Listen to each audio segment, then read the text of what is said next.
Hello and welcome to another episode of the DTF podcast. It is the Doster, T.O., and Fanta podcast. It is Monday morning, January 30th, 11:12 a.m. Eastern time, the only legitimate time zone. We are coming off of a wild, I guess it was Championship Sunday in the NFL, right? It was a wild college basketball weekend. And normally I build out this whole rundown. I write down all these things that I want to talk about, and I send it to these guys on Sunday night before we record. Literally, the only thing I have written down on the rundown today is make sure that you plug the Field of 68 Daily. So if you haven't subscribed to that, go do it. Make sure that you check out the merch store that we have, fieldof68.shop. Go do it. And make sure that you listen to us 11 p.m. every night, the rest of the season, streaming on YouTube, streaming on SiriusXM channel 84, streaming on our Twitter channels, Field of 68 After Dark. We set records for the numbers of listeners that we had this weekend because it was an insane college basketball weekend. Guys, that's all I have. We can go wherever you want to go with this. So much happened over the course of the last 48 hours in college basketball. So much happened. Fanta, before we get into anything else, I'm just going to give you a little shout out. Your call on the game-winning shot for Georgetown and St. John's was pretty good and got me fired up, about as fired up as you could possibly be for a game between Georgetown and St. John's in the year of our Lord 2023. Fellas, what's going on, man? We're back. 30 years ago, that would have been the game. Yeah, 30 years ago, Fanta's not getting that game. No. Now, you know what? Walking into the building on a Sunday afternoon, I was in line to get in at the Garden, the downstairs area, both of you.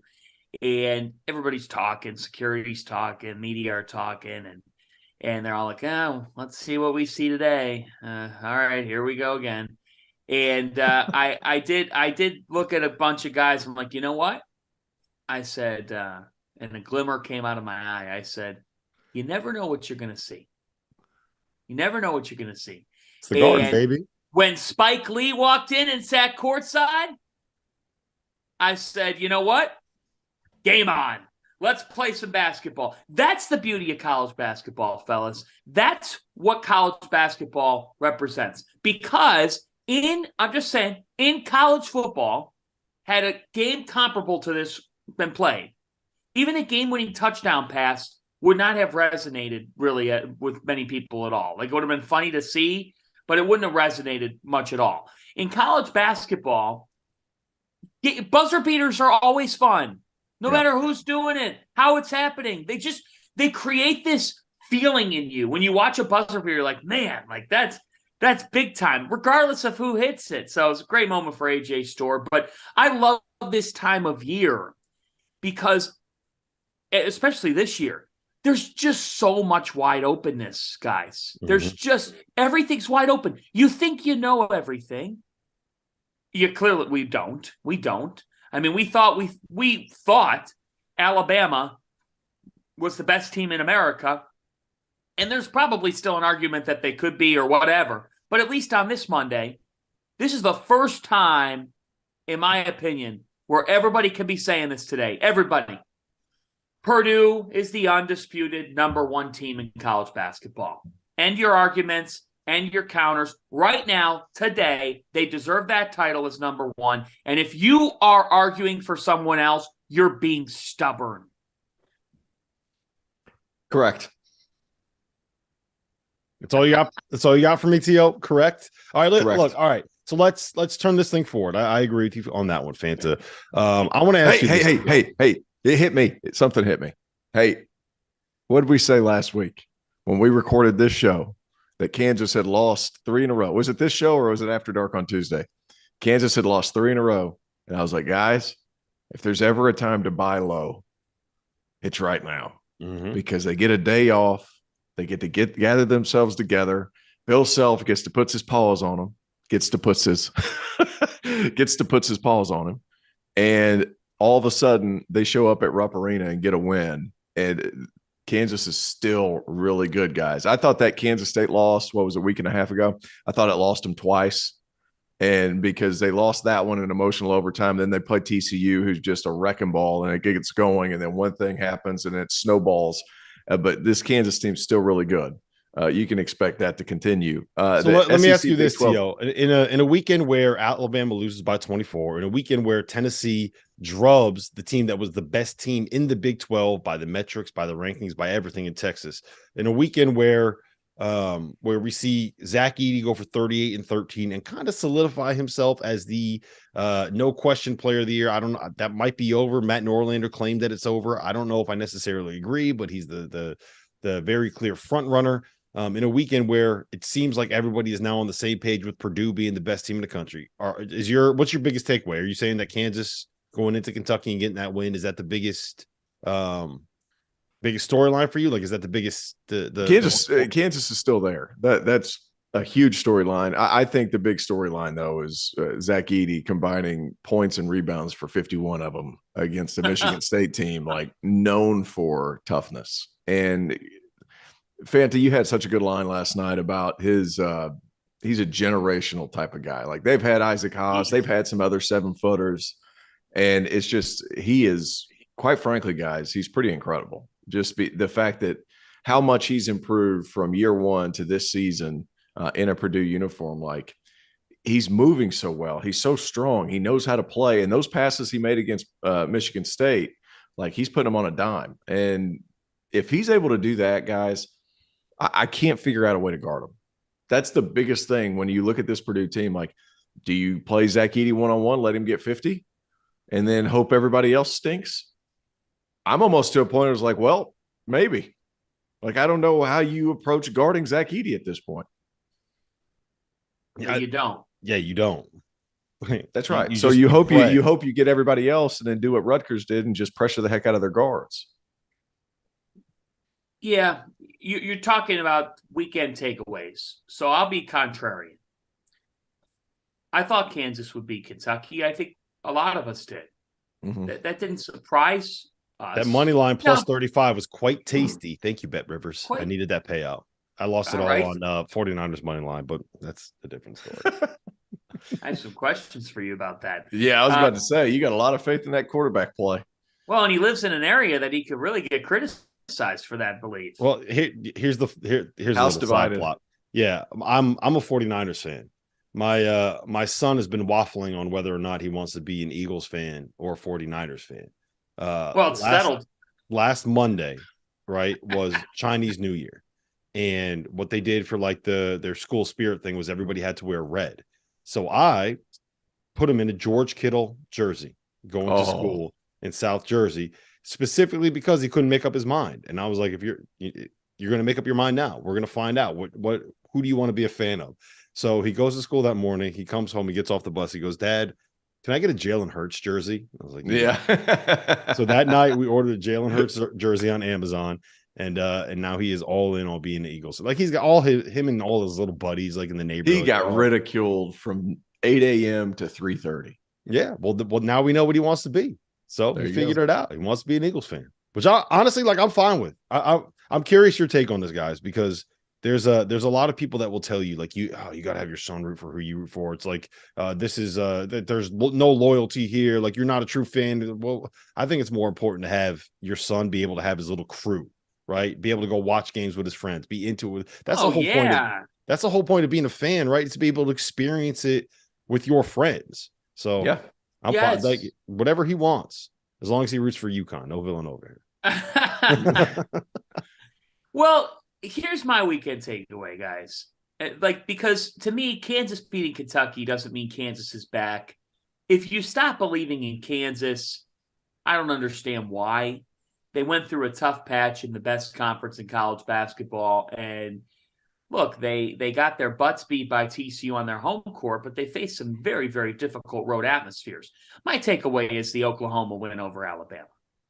I mean, Grant Sherfield was absolutely outstanding in this game. He goes for 30 points. He has had some big-time performances. Porter Moser got a good one in him. 93-69. As you're checking scores on Saturday afternoon, as you're checking in on games, your eyes would have continually gotten bigger as the day went on there of, oh my God, Oklahoma's up. Oh, this is going to be a blowout. Oh my, the fight is over. Stop the game. That's the kind of game it was. I would have never thought Alabama would lose a game in that fashion to a team like Oklahoma. But on Saturday, Oklahoma got a win that is as precious of a piece of gold come Selection Sunday as you could possess. And you know how Selection Sunday night, we're always talking about who made it, who didn't. There's very much a possibility that Oklahoma is still sort of bubbly. They are 12-9. But if they are hanging around the bubble, I will eat my shirt if that team doesn't get into the field. You know why? The committee has the best form of argument they could make, and that is that Oklahoma beat the brakes off of Alabama by 24 points. And when you can say that, when you're presenting a case, it is going to be close to impossible to deny a team that's in the bubble conversation that just beat the doors off Alabama and held Brandon Miller to just 4 made shots. Oklahoma's the team of the weekend. Can we just talk about this for a second? What just happened? We need to discuss what just happened on the show. Yeah, John what? Fanta just said that he will eat his shirt if a team that is ranked 56 in the net with a 2-6 record in the toughest conference in college basketball. Hey, biggest doesn't takeaway to make help the NCAA tournament. We're putting that on the record. John Fanta may need to eat a shirt. Do you like your shirt? Is it smoked? Do you want to have it like kind of seared with a little bit of olive oil? Medium rare? All right. Medium rare. But wouldn't you agree, Tio, if they're hanging around the bubble, they'll probably get in because they have this win and others don't? That one will help. Plus, they play in the toughest conference in college basketball. Here's my biggest takeaway, because I'm glad you brought up the word net. What an absolute disaster that metric is.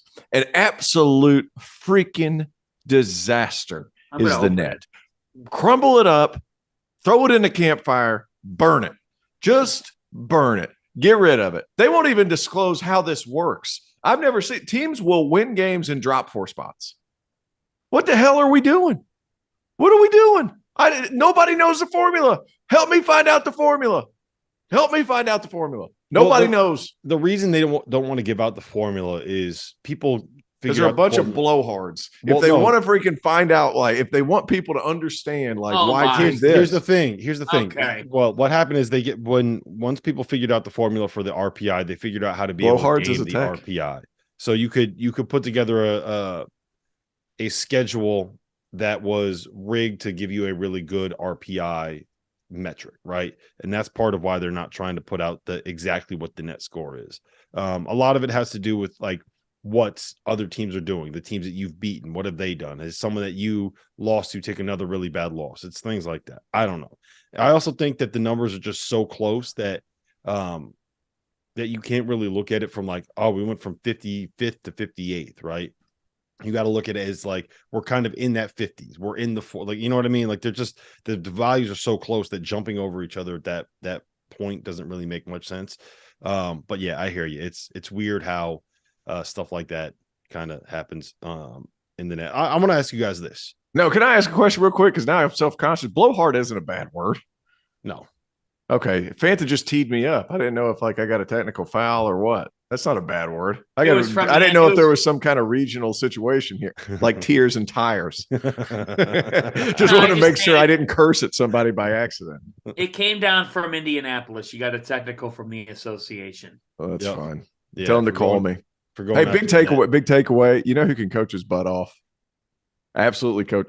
Carmen Massarello can coach his butt off up at Siena. I had the pleasure of doing their game against Iona, and man, I thought he was awesome. To see some of the stuff he's put in up there at Siena, I know that's a MAC school and all that, and I enjoyed the heck out of it. People in Albany love Siena hoop. There were 7,800 people at that game. Yeah, they sell that building out.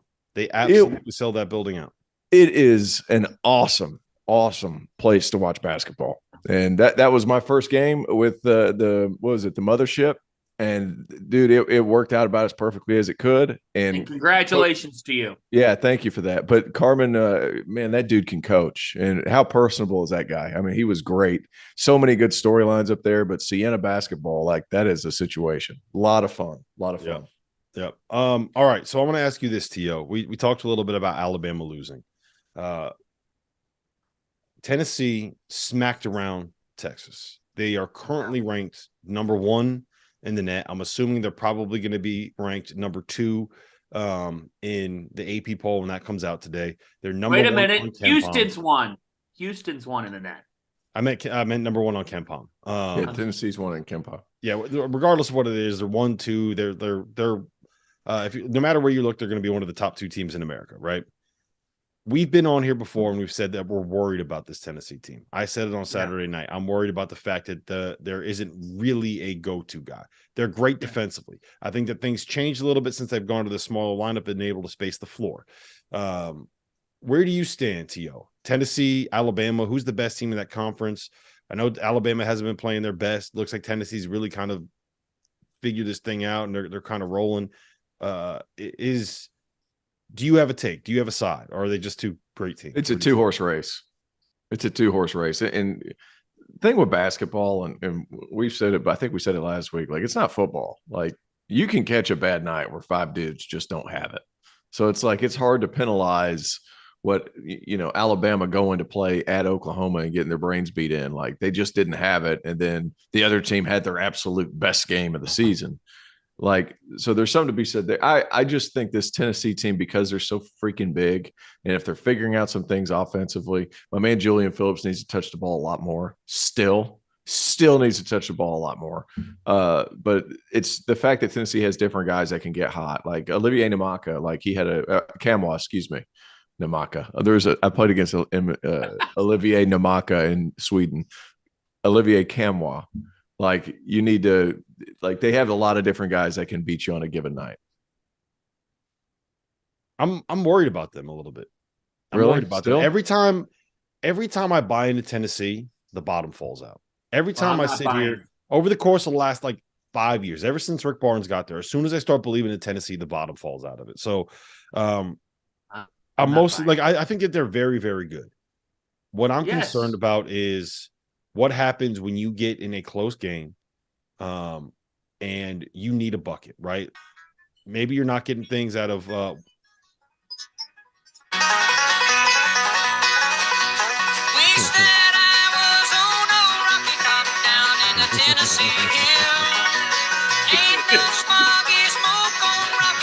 Ain't no telephone bills.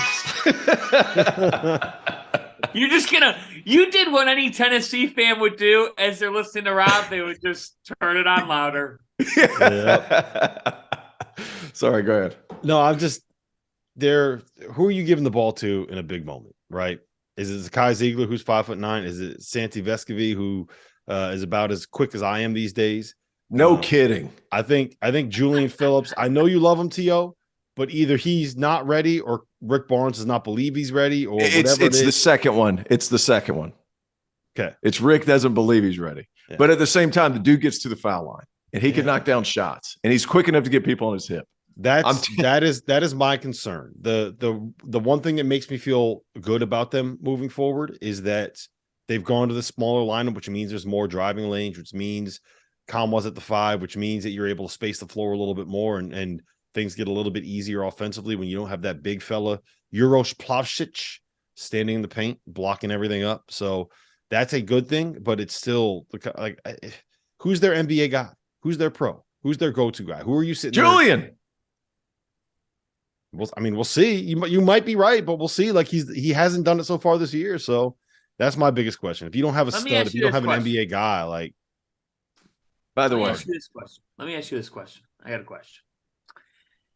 Who do you like more upside-wise in March? Tennessee or Creighton? Creighton. Upside-wise, because it's so much offensive potential. But I love the consistency of how Tennessee is going to go about it. You know what you're getting.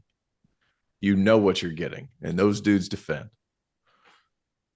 It's Creighton to me. Like, no questions. All right. No questions. Well, let's turn to them because they made a huge statement on Saturday. Mm-hmm. They beat a Xavier team that had won 13 of its last 14 games, and they beat them by 17. They held Sule Boom to one made field goal. One. Wow. Ryan Nembhard was outstanding in this game. He had close to a triple-double. Ark Kaluma did his thing. Ryan Kalkbrenner we've talked about how much of a difference he made, but all 5 starters were in double figures, guys. I mean, this team, to me, they're 7-3 in the Big East. They're in the title chase as well because they're just so hard to beat in Omaha. And there's 3 teams at 9-2, and I'm putting them in that title chase. But I think Creighton is a lot closer now to what we thought that they were going to be back in November. They are one dangerous, dangerous team. And I've said this before, I'll say it again. Greg McDermott's guiding Creighton to 4 of 9 Big East tournament title games. He's lost all 4 of them. This is the year to me. It always feels like destiny that week at the Garden where it feels right. Creighton's going to get that first Big East tournament championship. They're going to this year, and it's going to be oh my gosh, what a story. They lost 6 in a row at one point, and now they're conference champions. But it really shouldn't be that surprising. It was the Kalkbrenner illness and a couple of other contributing factors, but you don't bet against Greg McDermott. His teams get better as the year goes on. Yeah, this is why they're the best team in the league, and why they're the team that I feel the best about in March in the Big East. They can win games multiple different ways, right? They can get hot offensively. They have guys like Arthur Kaluma and Trey Alexander and Ryan Nembhard, even Baylor Scheinman. All those guys can go for 20, 25 on any given night, depending on how things kind of break down. They have guys that can make shots. Yes. They also have the best defensive player or the best defensive big man in the conference. When you have an anchor like Kalkbrenner in and around the basket who doesn't foul, right? Who just gets in the way, it changes things. And I think what we saw with Xavier was that their weakness is the nights when they're not making shots, and there's going to be nights when you don't make shots, right? That's just the nature of basketball. The nights when they're not making shots, I don't know how they win a game. If they can't put up 90, 95 points, I don't know how they win. Conversely, I agree. When Tennessee's not making shots, you know that they can keep it in the 50s. Yeah. So you can't have both ways. Don't sell the balls. Don't sell the balls because you know what you're I'm getting. not selling the balls. I'm not selling. Okay. I said I think that they're like sure. I think they're very, very clearly to me one of the top 5 or 6 teams in the country. Oh God, here we go. And YouTube claims this, so now we can't make the money off of it. There you go. Sorry. Hey, speaking of Big East, sorry to interrupt. Speaking of Big East, Olu Namaka played at Marquette from 98 to 2002. So I'm not crazy. I messed that up, but yeah, sorry. You are all over the place, dude. today. I'm a disaster waiting to happen right now. I'm just a car wreck. This is what happens when Doster doesn't send a rundown. You're getting a crash course in ADD. You know what? It's the last time that this is ever going to happen. From now on, you're going to get detailed rundown. Tio, you're allowed to talk about this, and this. You got to put me in boxes. Rob, you got to put me in boxes. Rob, your argument on Creighton works really well with the pro thing because our Kaluma on his best day is a guy that's going to get significant looks. He just had to figure some things out. I thought he was trying to do too much earlier in the season. And Trey Alexander's a really dynamic talent. I mean, and then they have point guard play. Nembhard is a really good rebounder. And that might surprise people. For a guy his size, he's had multiple double-doubles this year. He had 11 points, 10 rebounds, 8 assists on Saturday. 8 assists. And guys, Kalkbrenner is very deserving of Big East Defensive Player of the Year again. He's already won it once. Yep. But not only is he great defensively, he's shooting over 70% from the floor. Now, you might say, well, a lot of those are dunks. All right, I don't really care. He was 8 and 9 on Saturday. Yeah. The guy, anytime he gets the point is Kalkbrenner, he's not just their most important piece.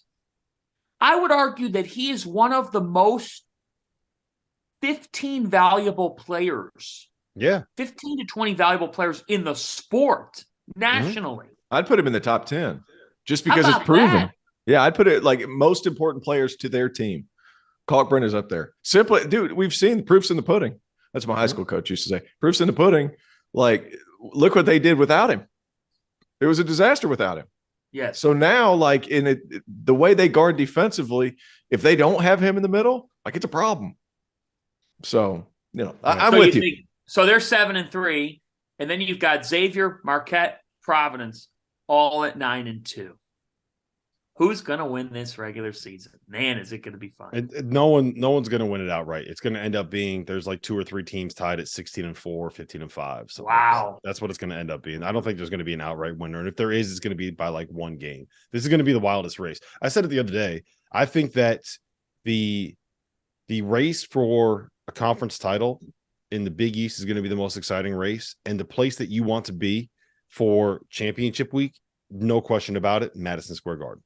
No doubt in my mind. That's going to be the best conference tournament because you're going to have the best semifinals, no matter who it ends up being, and no matter who finds a way to get there. Because think about it, like Villanova has Justin Moore back now, right? Exactly. And he was not great on Sunday. He looked like a guy who had just come off an Achilles tear. But you give him 2, 3, 4 weeks to kind of get back up to speed, get into game shape, get his legs underneath him, kind of get that exactly. The touchback on his when he's trying to handle the ball. Like, if you're going to tell me how much more calm everybody on Villanova's roster was whenever they were on the floor when he was on the floor. Mm-hmm. Like, it was amazing, and he was like trying to sprint up and down the floor, like, and you could tell like he's scared to pull the trigger. Yep, like he's still scared to like really push off. Push off. So and they don't really have the depth that you're going to need. Creighton doesn't really have depth either. I think we've seen in recent games, UConn doesn't have a ton of depth. It's not like you have like Xavier only really started having a 6th and 7th man when Jerome Hunter woke up in the last couple of weeks.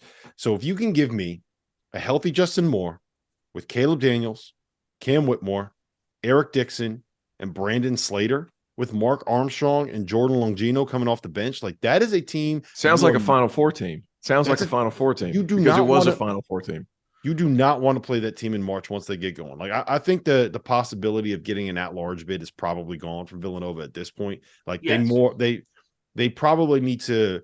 They have Creighton on the road next. I'm sorry, they have Marquette on the road next, and Creighton on the road next, and then they still have to play at Providence and at Xavier, and they get Creighton at home, and their schedule is backloaded. So if they win out, or if they go like 9-2 in these last 11 games that they play, like there's still a possibility that they can put enough good wins, but that's a huge, huge ask. So I think that the possibility of an at-large bid is gone. But if you're going to tell me you're going to take a Villanova team with a bunch of dudes that have had success in March and put them in the Garden and let them go and see if they can go win a title, like how fitting would it be to have a Big East tournament title game, Villanova, the program that has all this pedigree, won all these titles, trying to play their way into the NCAA tournament, going up against Creighton, the program that has the new Big East piece that has never won the Big East tournament title? It would be something. All the narratives, Fanta, all the narratives right there, just colliding like the ADD in T.O.'s brain. All the narratives. My pick would probably be Creighton and Providence. I think those two coaches met in year 1 of the reconfigured league when Doug McDermott led Creighton and Bryce Cotton and LaDontae Henn led Providence, and Providence found a way to win. I think now in year 10, they're the elder statesmen in the league. That could happen. I mean, I'm really, guys, after watching Providence the first 6-7 weeks of the season and then watching them now, it's amazing how they've come off a Sweet 16 season, have welcomed in a new cast on the show, and Ed Cooley just basically, he finds a way to evolve his group and work to the strengths. In the last 2 years now, this isn't luck, it's just results. Providence College is 44-11. Yeah. They're 44-11 in their last 2 years. That's an seems awful lucky to me. Lucky to me. Make sure you check out field68.shop and get yourself a Friars t-shirt. I was wearing it last night. Yeah, no, it seems awful lucky to me, Fanta. You got to lean all the way into it, baby. We got to sell some t-shirts over here. Hell yeah. 80% clip that they've won at. Call your boy Steve. Because when I watch those guys, I'm not going to say his last name this time. When I watched those guys at the beginning of the year, I was like, man, Providence could very well be the deepest team in the conference. Because all of a sudden, like, he's got Corey Floyd out there who wasn't playing at the beginning of the year, playing big minutes yesterday at Villanova and in incredibly important minutes during that game. Like, Providence is the deepest team in that league right now. And then you throw in the fact that, like, at the beginning of the year, he was picking and choosing lineups. And you could see like, well, I'm not sure this works together, but let's just see what happens against Stonehill. So we'll throw that lineup out there. I'll put Devin Carter over there. We'll play him at some of the 4 and Bryce. Like we'll just dabble and change some things up. Now he's picked the right recipe for this team, and they are rolling. Then they are very good. Very good. Yeah, and Jared Bynum's back too. They went through that little lull, right? And they lost those 2 games to Marquette and Xavier, which, by the way, like no shame in losing games to Marquette and Xavier. It was when Jared Bynum was hurt. He had missed, 4 games, played 11 minutes the other night, came off the bench, 24 minutes, 19 points, 3 of 4 from 3, 5 assists. That, according to my sources, is a pretty good game to put together on the road against Villanova. So, I'm in. The top 4 in that league is just fucking stupid good. Yeah. Top 4 teams in that conference. They're just very stupid. good. Because let me ask you this. Best top 4 in America? Best top 4 teams? I think the only one that you can have a real conversation with is the Big 12, right? Probably the Big 12 would have the best top 4 because you got Kansas State, Kansas, Texas, and Iowa State. And if it's not one of those 4, it's Baylor. Or TCU. Come on. Yeah, it's Big 12. Big 12. I don't know. I can't wait to have the argument at the end of the year. And everybody's know. like, Big 12 just beat up on each other all season. Can't wait to have that. Well, if top 5, if UConn could get their stuff together here. Look at it. What's going on with UConn, Rob? Please. I'll give you my UConn take in 1 second. But listen, so the bottom 4 teams in the Big 12, Texas Tech won on the road at LSU. Oklahoma beat Alabama, leading the SEC by 24 points. West Virginia beat number 15 Auburn. Oklahoma State. Keep in mind, they're tied for 8. I don't even know what the final score was in that Ole Miss Oklahoma State game. But when I saw it on the bottom line, I didn't bother watching it because who wants to watch that? But when I saw it on the bottom line, Oklahoma State was up by 23. So I don't know what the final score was, but Oklahoma State kicked their ass. The bottom score 82 to 60. 82 to 60. Yeah, that's a lot. That's a lot to a little. A lot to a little. So the bottom 4 teams in the Big 12 beat up on the teams in the SEC. So, like, yes, it's going to be a narrative. Yes, it's going to be annoying to talk about. And, like, yes, it's also kind of true. Except for Texas Tech. They just suck. Anyway, you want my UConn take? Because I got a UConn take. I honestly... People of Lubbock. People of Lubbock. People of Lubbock want Mark Adams gone. I should show you some of the DMs that I got. I don't think I can put them out there publicly yet, but I'll show you guys maybe after the show. Heard some fascinating stories about Tales of Lubbock over the past month. Tales of Lubbock. All right. So the short version of my take on UConn is that right now I feel better about them than I have at any point in the last month. And you guys can, I'm not going to show the text messages that I send these guys whenever UConn is playing, but I've been very down on the Huskies recently. And the change that they made against Xavier in the second half was switching Andre Jackson to the 4 spot, right? And basically what they started using him as is the screener. Instead of being the guy that is at the top of the key, making the pass into Adama Sanogo, the guy that's trying to make the pass to Jordan Hawkins coming off of the down screen, being the guy that's buried in the corner while they run this action that includes Alex Caravan. They used him specifically as the screener. Whether it's the giving the ball in a dribble handoff, whether it's being the front guy when they run those staggers for Jordan Hawkins. And what that does is it engages his defender. The issues that they had was that there's 2 things that you can do. One, you can attack Alex Caravan on the defensive end of the floor, which is not something that's going to end up going away. And 2 is that you don't have to guard Andre Jackson. When you use him as a screener, it engages that defender and it makes you have to play 5-on-5 defensively instead of 4-on-5, right? And so now they have 6 days from Xavier to DePaul on Tuesday. Then they get Georgetown on Saturday. So they basically have 2 weeks with 2 extremely winnable games that if you can't win, then we have to have a very different conversation. But they figured out the tweak to kind of make it so that you can have Andre Jackson on the floor and also keep him there defensively. Because over the course of the last month, they've been outside the top 50 in defensive efficiency. Part of that is because they can't keep Andre Jackson on the floor because you don't have to guard him. You can't have, and when you don't have him on the floor defensively, it changes everything you do defensively because he's just such an impactful defender. So that's why I feel bullish on him. Hopefully over the course of these next 2 weeks, UConn can see what happened in that second half, find an answer, make it work moving forward. So we'll see if that ends up happening. It's all kind of projection at this point, but it's the first time in a month that I've actually felt confident about where that program is heading. We didn't talk very much about Kentucky and Kansas. We kind of teased it. It was the biggest game of the weekend. I think that we all kind of knew what to expect from Kansas, right? Like the shot making down the stretch. Jalen Wilson hit 2 huge ones. Grady Dick had a monster 3. DeJuan Harris at the beginning of the game, hitting a couple jumpers, forcing John Calipari to guard him. Fanta, are you still in on Kentucky though? That's where it gets kind of interesting to me because they're still using the same lineup. It looked like they found some answers, but they were, Jacob Toppin made some really bad decisions down the stretch. There was CJ Frederick, Antonio Reeves combined 0 for 8 from 3. Where do you stand on Kentucky as we kind of move forward and look forward this season? A team that can win an NCAA tournament game if they make the second weekend, I'd be surprised. I think they are, again, they're going to have an immense amount of pressure going into that first round game. But I do think that they have enough to win that game. They are a matchup dependent team. That's the issue with them. They have found some things. They are still a bad perimeter shooting team against good competition. That's problematic because here's the deal with them. There's a mental factor here because, yes, they've found that lineup. That fivesome has been solid.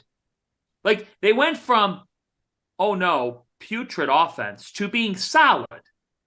I wouldn't call it outstanding. I think it's been solid, good, quality. But I think with Kentucky, the problem is they end up really being you're almost a victim of your own fame because this team is not what the brand says. They just aren't and haven't been for a little bit. So whoever is getting them now and whoever is getting them in the NCAA tournament should not be upset. They should be jumping for joy. But I do think the psychological dimension of the first round game is going to be interesting. You know why? Cal is great at being that CEO, delivering the quote or whatnot. I do wonder, fellas, Kentucky is going to have the most pressure put on themselves ahead of that first round NCAA tournament game. Is there going to be a game that's more watched in the first round of the tournament than that one? I know, at least for me, I got to watch that game. I've got to see if they can win the game and move on. I think we all do. You're just trying to fire John Calipari as soon as it ends, so you can take your little victory. Well, I think everybody's going to try to do that. But I wonder, T.O., if Cal uses it as a fire for his team of saying nobody expects us to win. Do you think they put a video up of Tyler Hansborough on screen? Yeah. And it just says, he's done a horrible job. When he said that, dude, I was on the show with him. I was like, oh, no, this is going to blow up. This is going to absolutely shoot to the moon. No. Don't you think? Yeah, I mean, it's going to be – I would. Like, guys, nobody believes in you. Like, nobody believes in you. But here's the thing too. Like, Kentucky's not a bad team. They're just not top 5 in the country. Like, they're at the NCAA they're not tournament. top 10 either. Yeah, they're not. But they're not on the bubble. They're going to the tournament. Like, that's the crazy thing. They're not bad. That's just the expectations at Kentucky are different. Whoa, wait a minute. I don't know about that. They're on the bubble. Here's my thing with Kentucky. They're not on the bubble. bubble. They're either freaking in, they're all the way in, or they're all the way out. Because if there's a slight chance that they're on a bubble, Kentucky's getting the benefit of the doubt because Big Blue Nation travels the entire state of Kentucky to wherever the hell they got to go. So if they're either in or they're out. So Kentucky's in the tournament. So that's honestly, my as of right now, they're on the bubble though. They have work to do. Let's put it like that. You're right, T.O. I don't think Kentucky's like UCLA, right? Where if there's any doubt, if there's any question, they're going to get put in a playing game. Remember when they put UCLA and Michigan State in the playing game just because you need they will be put in the tournament if there's any argument to put them in the tournament. Now, that said, CJ Frederick and Antonio Reeves, like that's their swing guys. And when I say swing guys, that I mean they're not swing men on the wings. They're swingmen for the team, whether they're going to win or they're going to lose. Well, that's why I'm still in on them, right? I think we saw Cal in the second half went to that lineup. He started Chris Livingston, right, instead of Antonio Reeves. And Who Livingston was fine. He was good in the first half, right? In the second half, he comes out, he starts Chris Livingston, and immediately he sees it's not working and makes a sub at like 45 seconds in, brings Antonio Reeves in, and they play that lineup for the next 10 minutes. And they're kind of hanging with Kansas, and they cut the lead. I think they got it down to 2 a couple times, but eventually he had to pull CJ Frederick because, like, if CJ Frederick's not making shots, like, there's only so long you can leave him out there. So he pulls him, then he goes back to Severe Wheeler. But it's very clear to me that Cal's accepted that this is what his best lineup is, and this is the lineup that he needs to use. And so I'm in on them, right? There's no shame in losing to a Kansas team at home when Jalen Wilson makes all the big shots and Jacob Toppin misses them. To me, that's what it was, right? Kentucky was right there. Jalen Wilson made 3 big jumpers down the stretch. Grady Dick made a big jumper. Jake Toppin made some bad decisions. You have guys that have been through the wars versus a guy that has not been through the wars. So I'm still in on them. I think they'll find a way to get there. But if the tournament started today, I think the only reason that they're in is because they have the best win in college basketball, winning at Tennessee. That's the only reason that they'd be in the tournament as of right. Is that the best win in college basketball? I mean, you're I feel on like there the was road one against this weekend that was huge. Which one was it this weekend? Well, wait, the best win this season in college basketball? It's either Kentucky at Tennessee, Temple at Houston, or Alabama at Houston. Those are the two. I was going to say Alabama at Houston for me. Yeah, those whatever you want to call it. Like, those are the 2 best wins in college basketball this season on the road against top 2 teams in America. So, but Kentucky also lost at home to South Carolina, which, by the way, is a quad 4 loss. Oh my God. Quad 4 loss home to South Carolina. It is what it is. I'm still in on Kentucky, though. I think they'll get to the tournament, but they have some work. Can I to do. You know, as we start to turn the page ahead, I think that the team nationally that has quietly gone about their business, but is set up to have a week where they could win over the national headlines, that team is Hubert Davis in North Carolina. They have had over a week off. At this stage of the season, that's a really good thing. Because I think it allows you to just work on yourselves and get refreshed and get reset. They've won 4 in a row. They're 7-3 in the ACC, which is a solid ACC, a good ACC. They get Pittsburgh at home on Wednesday night. Some would argue look ahead spot because they do have Duke this weekend. I would argue you've had. They better not look ahead on Pitt. I know, but you know how that works. Yep. I would argue, nope, you've had 8 days to prepare. They'll be more than ready for that game. If they can win that game, they go into the Duke game. I think they're better than Duke by about 2-3 points on paper. I think the line will be about, UNC by 2 or something like that. It'll be a 1-possession line either way. However, my point is, if North Carolina plays their best is better than Duke. North Carolina could walk out of this week. If they win over Pitt and Duke, they're going to take every headline. I'm not saying it's going to happen, but this team has played better basketball as of late, and a lot of people were out on them early, but we all could have seen this coming of them flipping on a switch and all that. My point is, look out for Carolina here this week. They have a chance to, by Sunday night on After Dark, where we're saying, yep, they're back to being the team we thought they could be. If they could walk out of Cameron Indoor in the first Shire-Davis showdown, it's going to be interesting Saturday night. How does that go? That first showdown. And let me tell you something. Duke needs a momentum booster. So Duke needs it badly Saturday night too. Really interested to see how that game goes. Isn't game day going to be there, I think? They're going, yeah. Game day is going to be there. If you take away a 9-day stretch at the end of November, beginning of December, this team's 15-2. How about that? Like that, and those 2 losses at Pitt, which turns out that's not a horrible place to lose because they've been good in conference play, and at Virginia. Other than that, those guys have taken care of business besides those 9 days at the end of November. So, and even the losses that they had, we thought the Iowa State was a bad loss when it happened, right? Well, you know what? Iowa State's pretty damn good. Yeah. You lose in 4 overtimes to Alabama, ain't no shame in that. You lose at Indiana, right? That doesn't look too bad right now. And the worst loss that they have in that entire stretch at Virginia Tech. Well, when it happened, Virginia Tech was a top 25 team. Yeah, and when it happened, they had just come off a horrible stretch of playing at the PK 80, then having to go straight from PK 80 to Indiana, and then it's like, man, and then from Indiana to Blacksburg, which is not an easy place to play. Exactly. So tough all the way around, and they had some things to figure out. But now they're going back to Baycott consistently, and it's changed things for them. Mm-hmm. Yep, I'm still in on North Carolina. It'll be very interesting to see where they get seated. That's going to be my big question, right? Like how good does this team's profile actually look? Because if you get kind of into the nitty gritty, like here's the really good wins that they have. Ohio State on a neutral, who's lost 7 of the last 8. Michigan on a neutral, who, kind of whatever. They beat Wake Forest at home. They beat NC State at home. Their best road win is Syracuse. Like it's not like this team has an absolutely loaded profile, but it's North Carolina.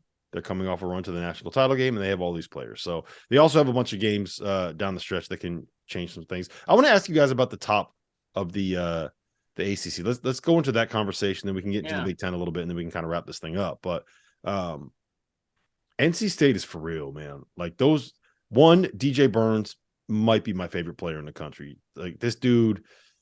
He's got to be 275 pounds. He is not the quickest. He's not the most mobile, but like you get the ball. He's heavier than 275. He's getting to his right shoulder no matter what happens. He's a bucket. He had 22 in the second half against Wake Forest on the road in a comeback win. Jarkel Joyner is a bucket. Baby T is a bucket. Clemson looked awesome. Just for the sake of this, can you please tell why his name's Baby T again? Because I think it was.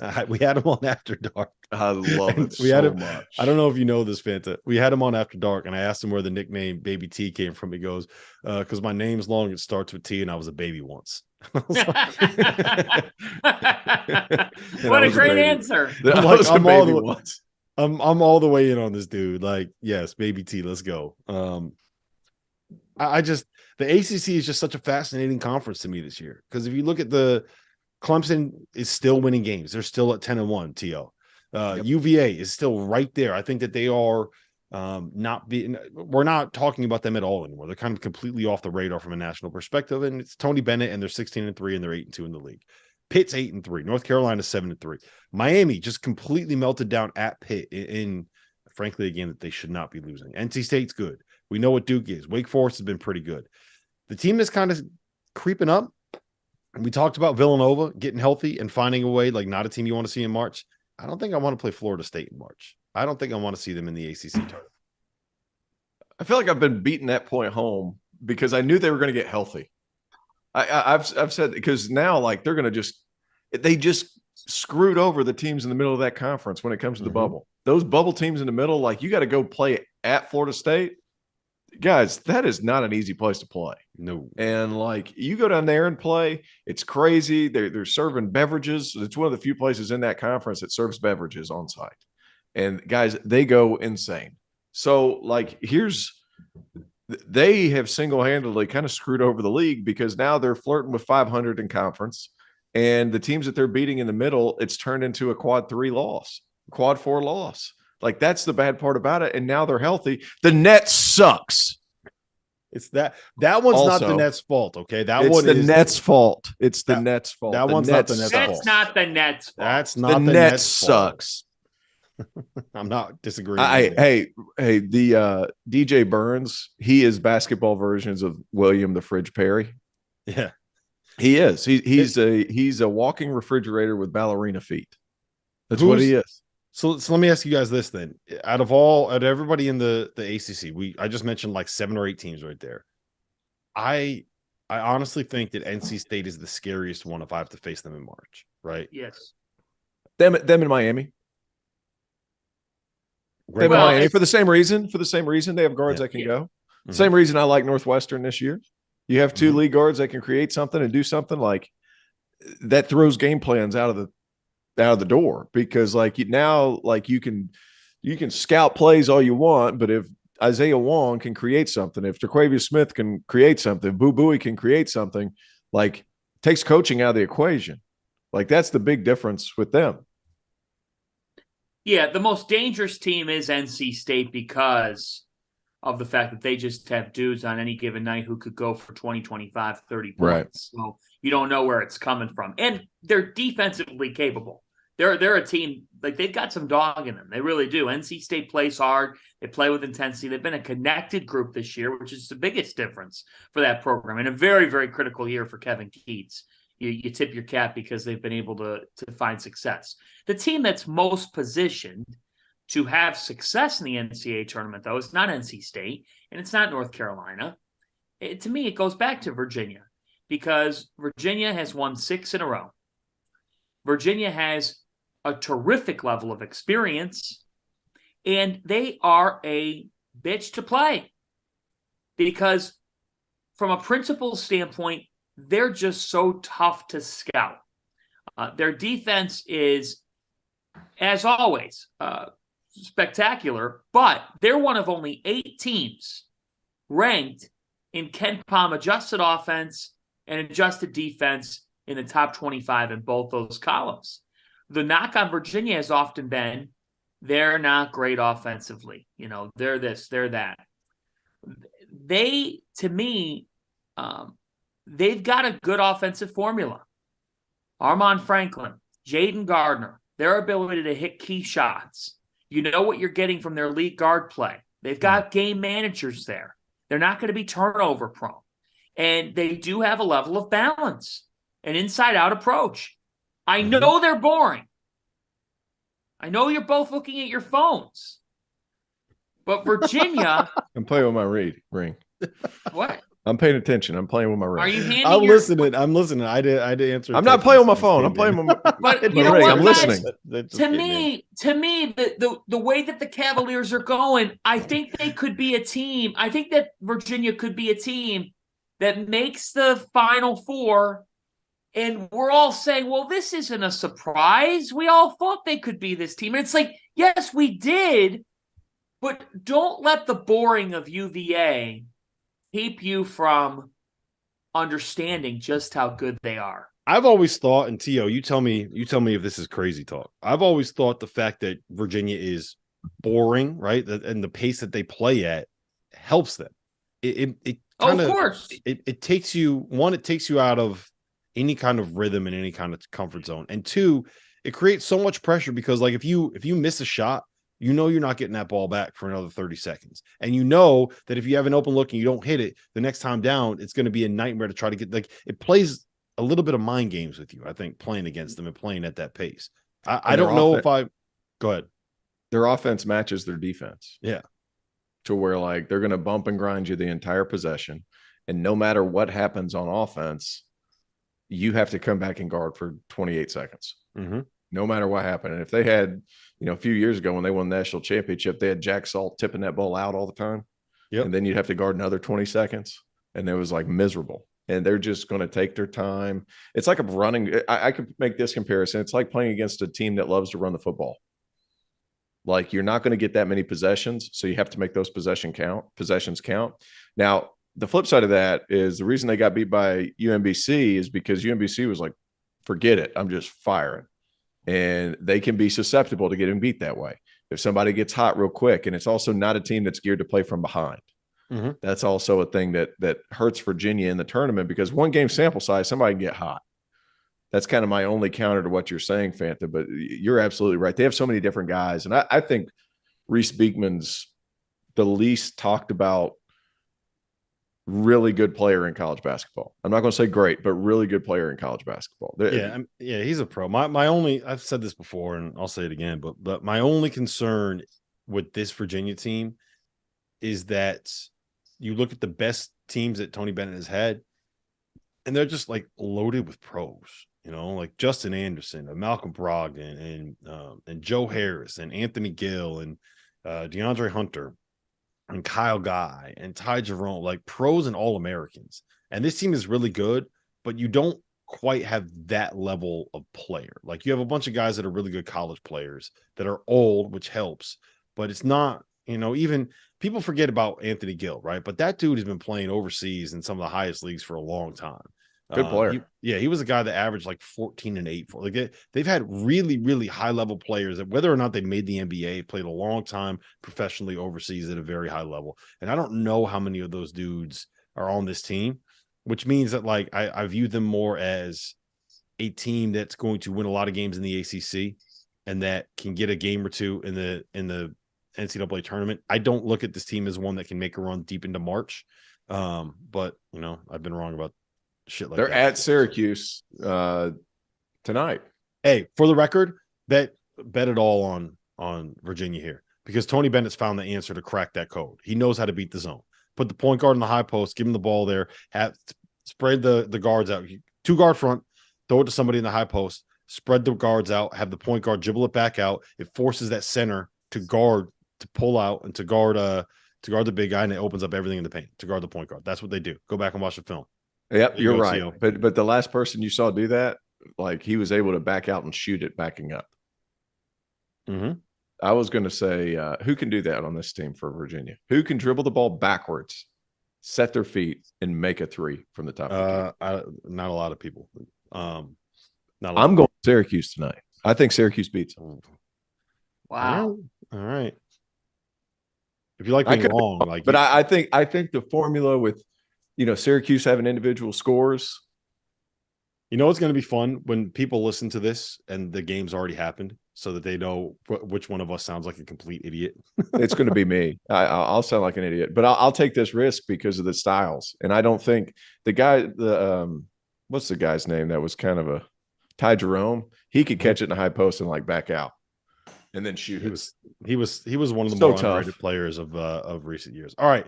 Last thing I want to do, and then we can kind of get out of here. I want to talk about Indiana and Illinois a little bit, because I think that they're kind of both in the same pocket, right?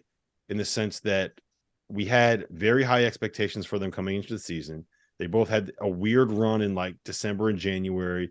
A lot of people jumped off that bandwagon. Now Illinois won 6 out of 7. They just won at Wisconsin on Saturday? Yeah, they won at Wisconsin on Saturday. Matthew Meyer had 26. Well, Indiana has won 5 in a row. Trace Jackson Davis has been awesome. Jalen Hood-Schifino has been even better. And eventually they're going to end up getting Xavier Johnson back. So, Fanta, I'm going to you first. Illinois, Indiana, who are you more in on? Who are you buying more? And am I right to say that both these teams in this moment are threats to make the second weekend, if not further?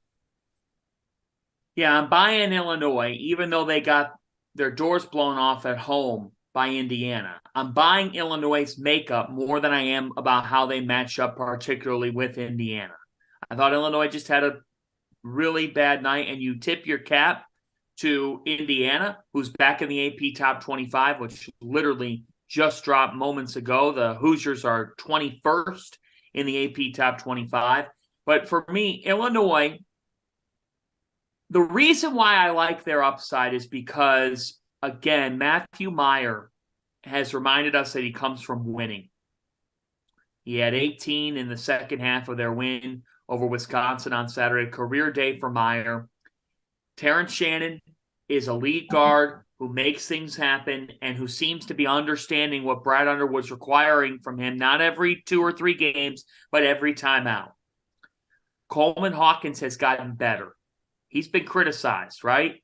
But Coleman Hawkins, to me, has gotten better as a player, has developed a perimeter shot that falls and opens up a new more consistent too. Like the highs are still there, but you don't have the big valleys. Like his bad games are not quite as bad as they were, right?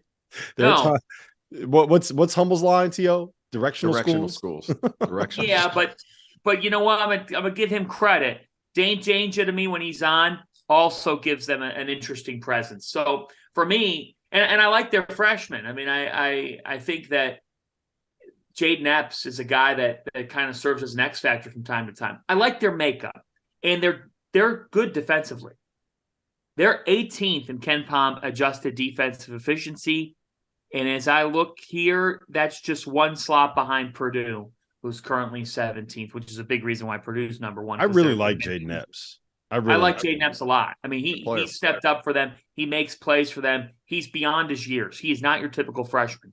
So I go with Illinois. I'm going with the Illini. Jaden Epps was a team loaded kid out of Virginia. I saw him play several times in high school on the circuit, and it was like anytime his team needed a big bucket, and that was they had a really nice team. Every time his team needed a big bucket, he just found a way, and it was just it was annoying. I didn't know what to expect from him this season, and it's like he's kind of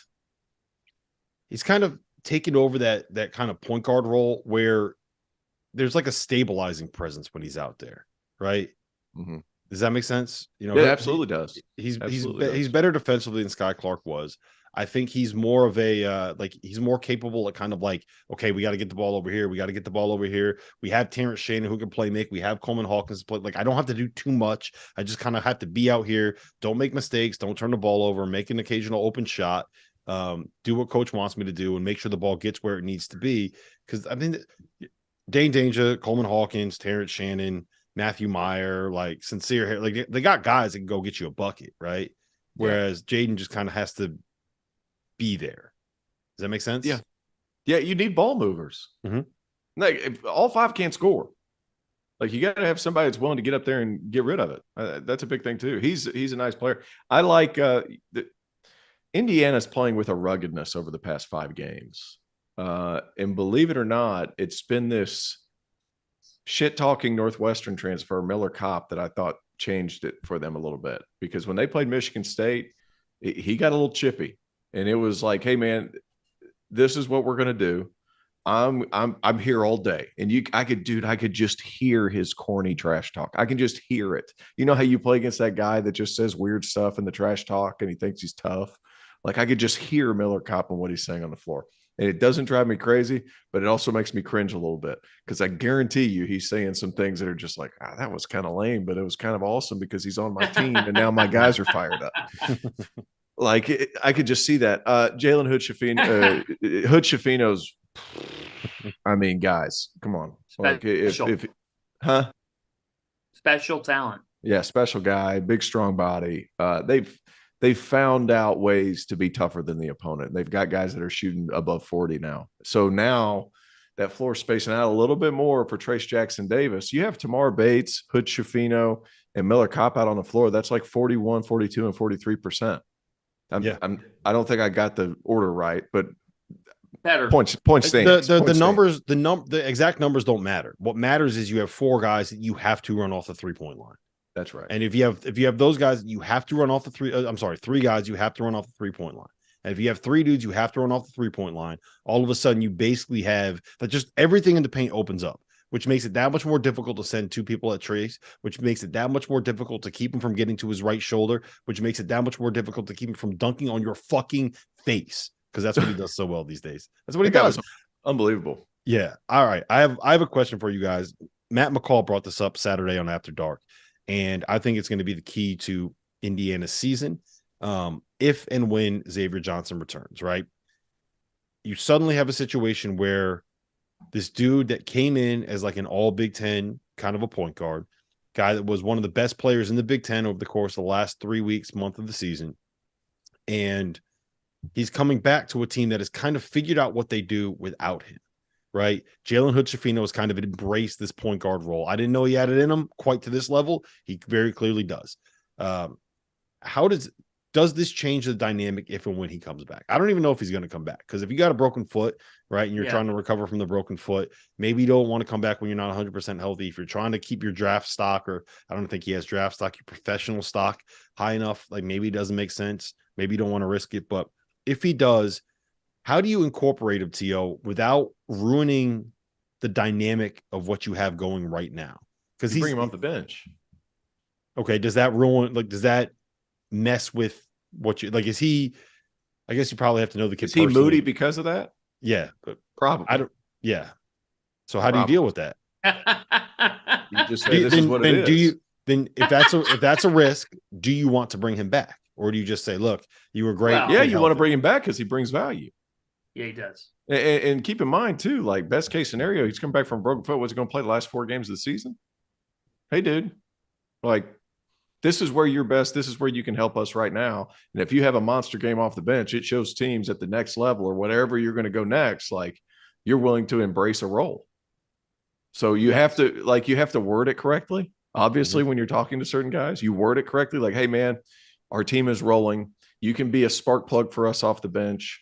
You can come in, you can run some pick and rolls and play with a lot of pace and really fast, but you're only going to do it for 10 to 15 minutes because, one, we're trying to protect your foot. True. Two, we are really rolling as a unit at that starting spot right now. Also true. And three, like, we want you to understand, like, next level, you're playing a role. Semi-true.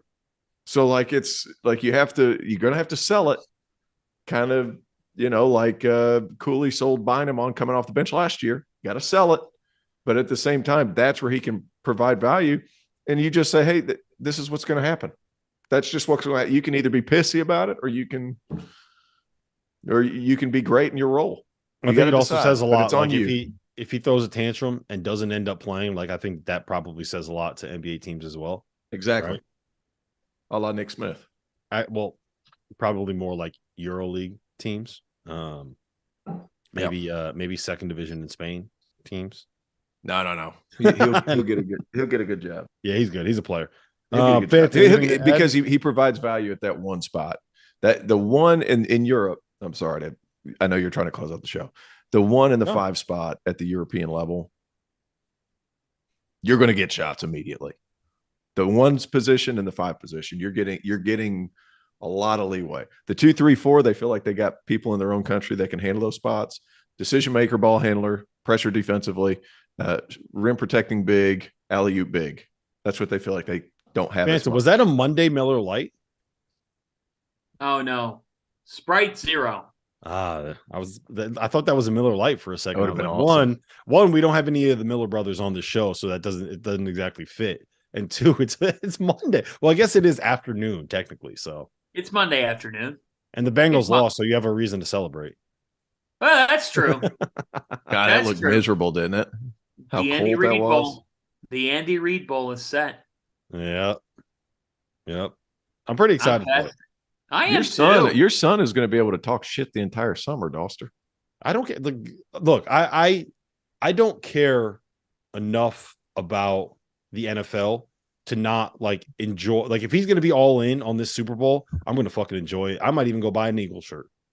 Why not? It's way more fun. Like, I don't care about baseball. I'm a Phillies fan now because my son's a Phillies fan and he's all into it. So, like, why not? That's like 90% of the best part about being a dad is being able to experience those moments with your kid. Am I right? No? Crazy? Yeah, absolutely. Who are you a fan of now because of your son? Tennessee? Hey. Who was he all into in football Christian season? McCaffrey. Christian McCaffrey. Yeah, there you go. Yeah. Do you have your Panthers jersey or what? 49ers. We got rid of his that poor Carolina Panthers jersey. He's had it for like 2 years, so all the numbers are coming off. But a good friend of ours, Greg Kutu, bought my son Damon as soon as McCaffrey got traded because my son had a meltdown. Yeah. When he got traded, my son had an absolute meltdown. So they sent him a 49. Greg Kutu sent him a 49ers jersey, which was awesome. So is he a 49ers fan? He is now. My man Damon. I knew I liked him. That's right. The one Oglesby. It's funny, I like your wife more than you. I like your son more than you. That's typically how it goes when people meet my family. Are you fourth on the KenPom rankings of the Oglesbys? Huh? Are you fourth on the KenPom rankings? No, maybe fifth because Lena's way above you too. Sixth because we got Buster. Yeah, and what's your brother's name? Huh? What's your brother's name? Paxton, seventh. Yeah. So you're way down that list, man. You're the Texas Tech of Oglesby's. Those damn net rankings. Oh man, listen. All right, this has been fun. We've been here for an hour. I could probably spend another hour bullshitting with you guys. But as always, field68.shop. Go check out our merch. Field of 68 After Dark, 11 p.m. Sirius XM channel 84. Also streaming live on YouTube. Jump in the chat. That's where we have the most fun in the afters. And the Field of 68 Daily. Link in the description. Subscribe every morning, 8:30 a.m. Catch up on everything college basketball. For John Fanta, for number 7, Terrence Oglesby. My name's Rob Bowles. See you guys again next Monday.